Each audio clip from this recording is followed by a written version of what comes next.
आप सभी को जय मसीह की। द बाइबल पोर्शन में आपका स्वागत है। हमारा आज का वचन है यशायाह की पुस्तक 23वां अध्याय। सोर के विषय में भारी वचन। हे तर्शीश के जहाजों, हाय हाय करो, क्योंकि वह उजड़ गया। वहां न तो कोई घर और न कोई शरण का स्थान है। यह बात उनको कित्तियों के देश में से प्रकट की गई है। हे समुद्र तीर के रहने वालों, जिनको समुद्र के पार जाने वाले सीदोनी व्यापारियों ने धन से भर दिया है, चुप रहो।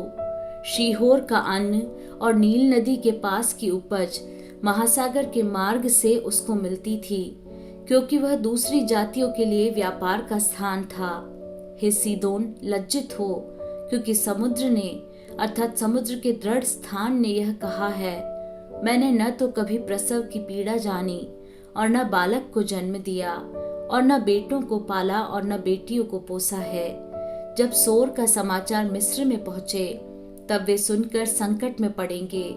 हे समुद्र तीर के रहने वालों, हाय हाय करो, पार होकर तर्शीश को जाओ। क्या यह तुम्हारी प्रसन्नता से भरी हुई नगरी है, जो प्राचीन काल से बसी थी, जिसके पांव उसे बसने को दूर ले जाते थे? सोर, जो राजाओं को गद्दी पर बैठाती थी, जिसके व्यापारी हाकिम थे और जिसके महाजन पृथ्वी भर में प्रतिष्ठित थे, उसके विरुद्ध किसने ऐसी युक्ति की है? सेनाओं के यहोवा ही ने ऐसी युक्ति की है कि समस्त गौरव के घमंड को तुच्छ कर दे और पृथ्वी के प्रतिष्ठितों का अपमान करवाए। हे तर्शीश के निवासियों, नील नदी के समान अपने देश में फैल जाओ। अब कुछ बंधन नहीं रहा। उसने अपना हाथ समुद्र पर बढ़ाकर राज्यों को हिला दिया है। यहोवा ने कनान के दृढ़ कीलों को नष्ट करने की आज्ञा दी है और उसने कहा है, हे सीदोन, हे भ्रष्ट की हुई कुमारी, तो फिर प्रसन्न होने की नहीं। उठ, पार होकर कित्तियों के पास जा, परंतु वहां भी तुझे चैन न मिलेगा। कसदियों के देश को देखो, वह जाति अब न रही। अश्शूर ने उस देश को जंगली जंतुओं का स्थान बनाया।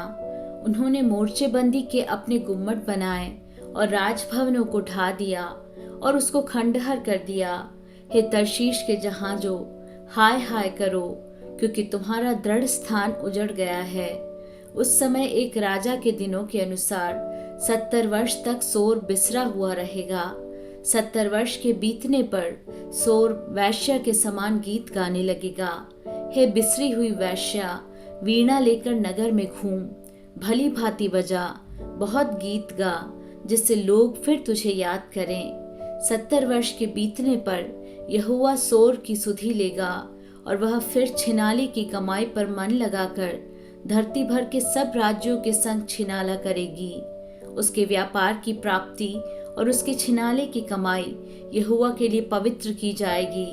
वह न भंडार में रखी जाएगी न संचय की जाएगी, क्योंकि उसके व्यापार की प्राप्ति उन्हीं के काम में आएगी जो यहोवा के सामने रहा करेंगे। उनको भरपूर भोजन और चमकीला वस्त्र मिले।